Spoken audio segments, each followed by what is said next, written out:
J'ai choisi ce métier de laborantin photographique parce qu'en fait, à un moment donné, dans ma carrière d'étudiant, on va dire, j'ai été à un moment donné un petit peu poussé vers la sortie, et donc il a fallu que je me trouve un métier.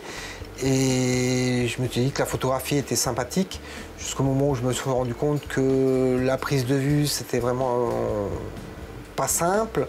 Et donc j'ai opté pour la voie du laboratoire photographique. Et en 1985, j'ai fondé Labomil. Labomil existe toujours après le tsunami des années 2000 et l'arrivée massive des technologies numériques.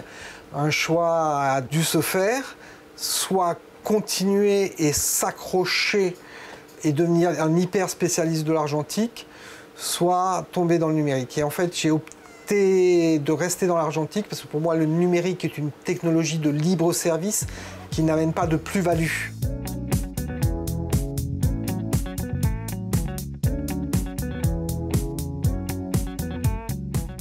Le laborantin photographique dans la structure de Labomil a deux casquettes. La première, c'est développement des films. C'est une méthodologie que j'appelle perle à rigueur, c'est-à-dire tolérance zéro. Les développements doivent toujours être au top tous les jours de l'année. Principe, une personne arrive avec un film exposé, film noir et blanc, donc il va être étiqueté. Ensuite, ce film va être au noir, mis sur une spire. Cette spire sera mise dans une cuve de développement. Cette cuve sera fermée et donc rendue étanche à la lumière. Je mettrai dans cette cuve un révélateur film noir et blanc.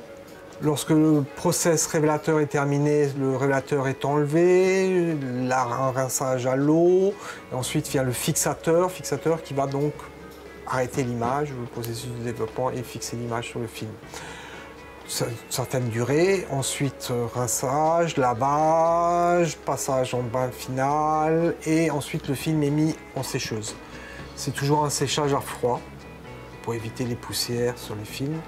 Ensuite, le film, une fois qu'il est développé, il va être coupé et à partir donc de la planche contact, le client après peut faire une sélection en disant ben voilà, je souhaite tel et tel négatif en tirage.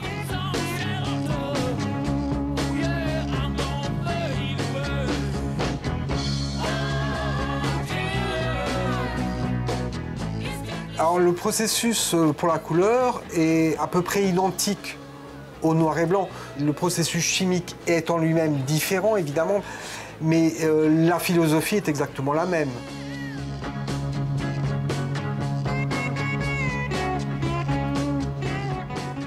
Et c'est là que va commencer un autre travail. Le laborantin photographique va interpréter un négatif et va retravailler et sculpter la lumière de telle manière à obtenir un résultat photographique entre les autres.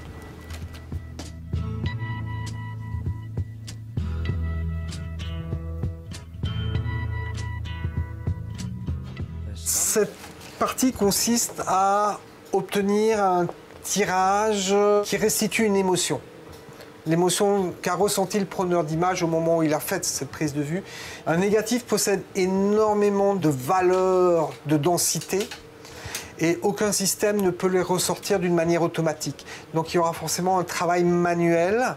Donc le tireur va laisser passer plus de lumière à certains endroits et en laisser passer moins à d'autres.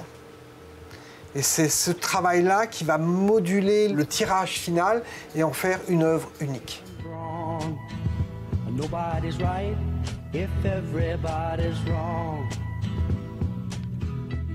Il y a des inconvénients dans toute forme de pratique artisanale, c'est clair. Simplement, les apports positifs sont toujours beaucoup plus importants, à mon sens, que les contraintes. Un avantage de ce métier, du métier de laborantin, c'est de voyager beaucoup tout en étant toujours sur place. En fait, le laborantin photographique, c'est un peu une tortue. Il ne peut pas se déplacer, il a sa maison sur le dos, c'est un point fixe. Et donc, c'est du voyage par procuration. Mais c'est vrai que j'ai fait plusieurs fois le tour du monde comme ça.